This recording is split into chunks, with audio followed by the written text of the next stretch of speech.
Hey, what's going on, guys? Welcome back to Duplex Built to Rent. I appreciate you guys so much. Hey, man, I'm going to give you guys a bunch of pictures here on an update for this 106 Runnels property that we're doing in Willis. The challenge that we had, if you guys remember, this is the one property that delayed us because the foundation guys had put the forms in the wrong spot.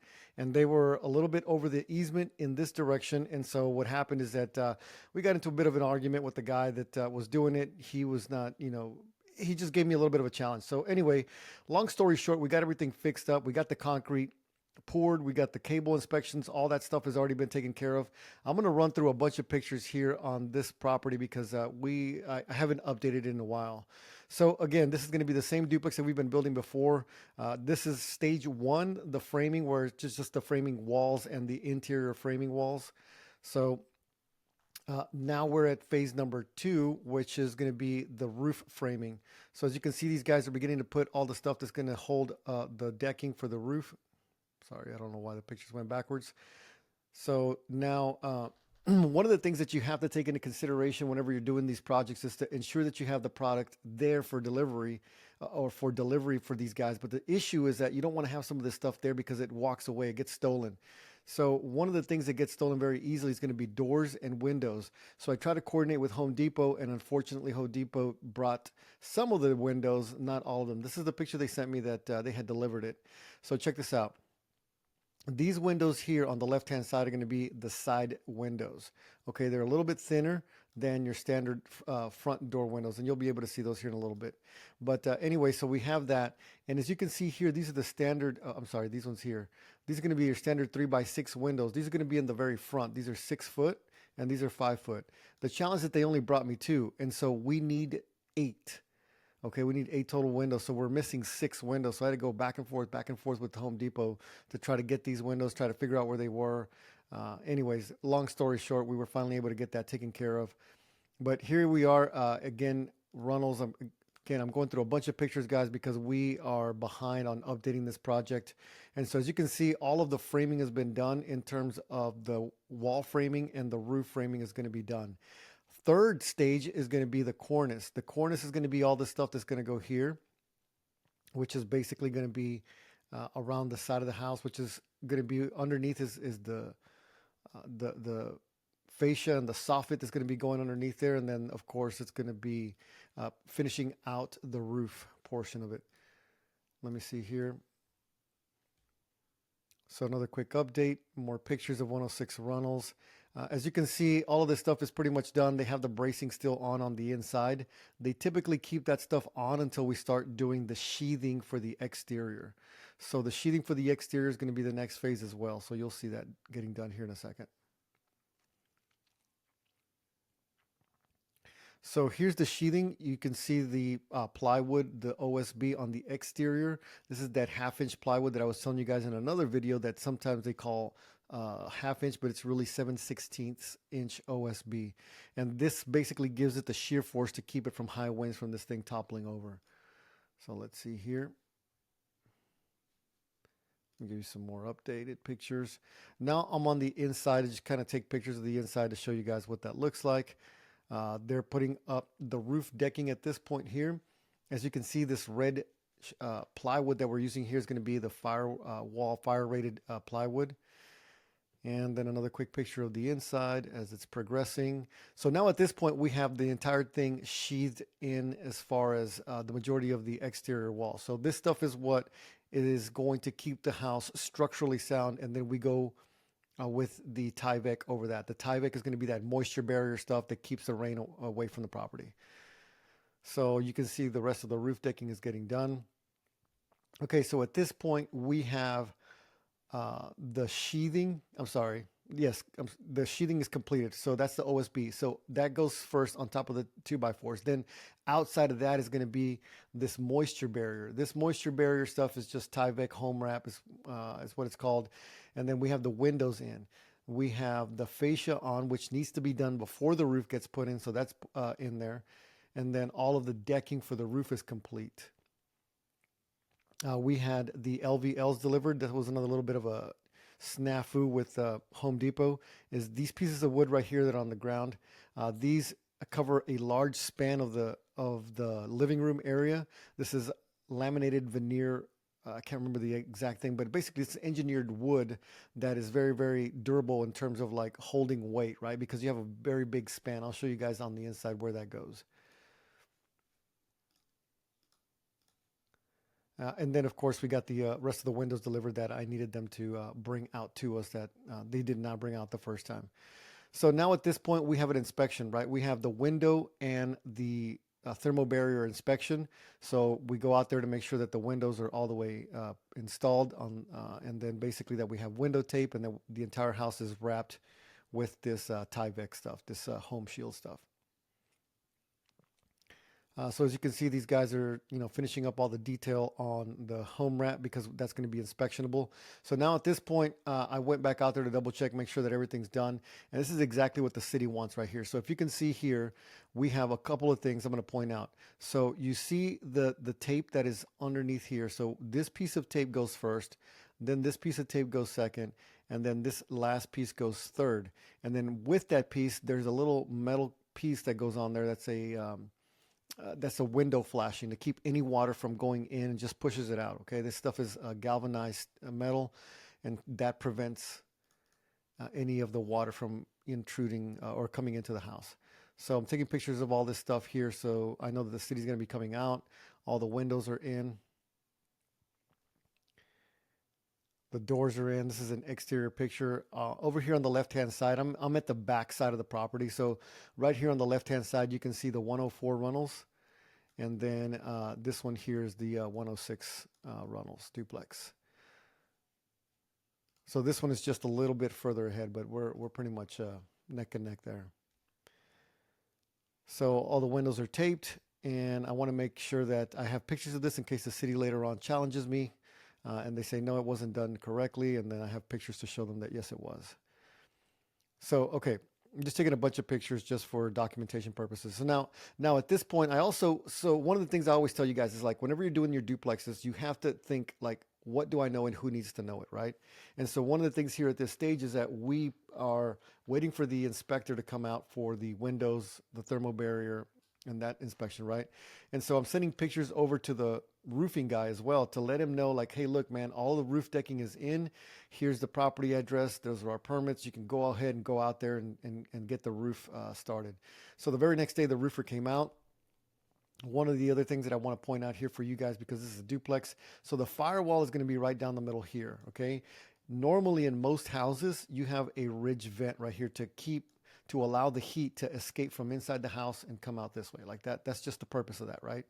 And so it's like a little bit of a raised thing, and then you got little vents underneath there. That's the purpose of it in regular houses. But because this is a duplex and we have unit A here, and then we have unit B here, this cannot have that thing. So instead we use these things here, these little turtle shells we call them. So there's the 104 Runnels property on that side, and then this is the 106 one that I'm talking about right now. We have a lot of trash that needs to be picked up around the property, so already contacted somebody to get that done. So the roofers, typically, man, what they do is they come in one day and they do the entire thing. So that's pretty cool. You got to find a good roofing company that is able to do that solid in one shot. You don't want these guys to work and then like take 2 or 3 days, because then you have weather and issues and then stuff gets underneath the shingles and stuff like that. You don't want any of that. So these guys are moving along, looking good. Those are little turtle shells. Those are going to be in place of the ridge vents. That's what those are for. And so now you can see here, these guys are pretty much finishing up the roof. And the roof is covered, and now we have the siding going up. Yeah, I know I'm really behind on updating all these pictures and stuff, man, but the siding is getting put up, and these guys use a level to make sure that these things get put up and they're level to the ground. And so more updates of the siding being put on. Then you have around the windows, you have to have a little piece of a trim to just kind of make it look nice. And then here are some more pictures of the 106 Runnels. This is from the back side of it. Again, this is the back side of Runnels. And so as you can see here on the left-hand side, we have the 104 Runnels here. And then this is the 106 one. And so the siding is pretty much done. So at this point, really, we have the majority. There shouldn't be any water coming into the house. But I'm going to show you something that I did. So here's some more pictures of the exterior. You have all the trim put in here. You can see the other duplex right here in the back. And then this is the 106 one. And then you have, basically all that stuff. So, once the siding is in, I mean, there shouldn't be any water getting in. But, we had a big rain just a couple days ago. And so one of the things that I like to do is always walk the house after the rain. I'm looking for little puddles. So I did a video for you guys. Give me a second. I'll pull it up. Okay, guys. So here we are. We're going inside the house. And there's our bar. Oh, wait, stop. Okay.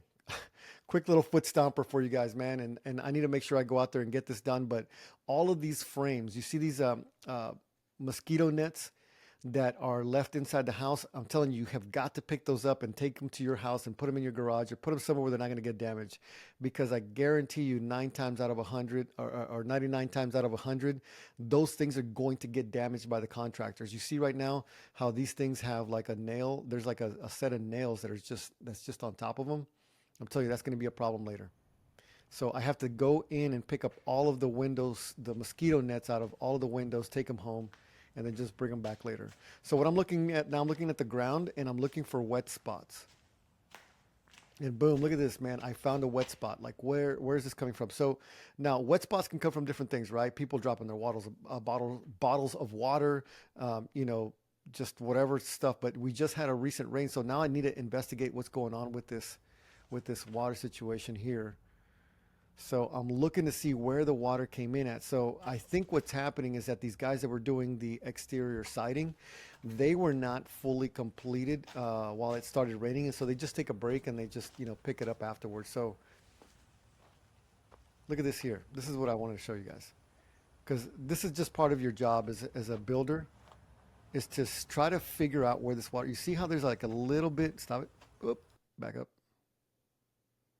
You see how there's a little bit of water right there? I'm like, where's this water coming from? Why is this an issue?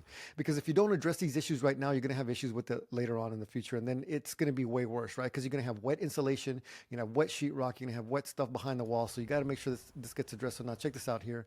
Here's the problem, is that these guys were working on putting this stuff in probably at the same time. I asked them, and they said it started raining pretty hard whenever that happened. So there was the water intrusion point somewhere along the lines right there. So what do I do now?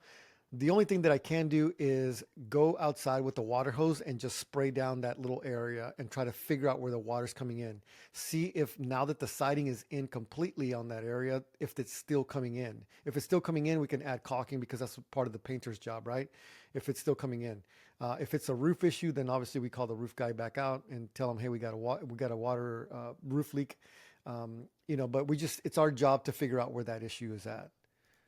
So now I'm just walking around the property again some more, trying to figure out if there's any other wet spots or issues, because we just had that rain. And I'm looking as best as I can for any water spots. So look at this one. That doesn't necessarily look like a water spot. It looks like maybe somebody dropped a drink or something like that, like a beverage or something. But it might not be. Look, you see how there's a vent right there. So we have to get a water hose out there and just try to figure out if there's any issues with that stuff. And this is the point where you have to find the stuff out, right? This is the time frame that you want to figure that out. Now, I've been using this roofer for many years, and he's never failed me. This would be a first if it is in fact a roof issue. But I think that, the siding wasn't completely up, and, it was just a thermal barrier, and that's just like a little thin piece of like plasticky thing. I mean, you have the OSB, which is a piece of wood, then on the outside you have that little thin plastic thing, and then, that gets nailed on. So, the possibility of water coming in is probably pretty good. And there's the other duplex right there. This is the 104 one. So we just finished walking the 106 Runnels one, guys. That is all of the updates that I have for you guys. I know that I've been slacking on trying to get this stuff out there, but we're doing the education course and everything like that. I've been answering a lot of great questions on the school community.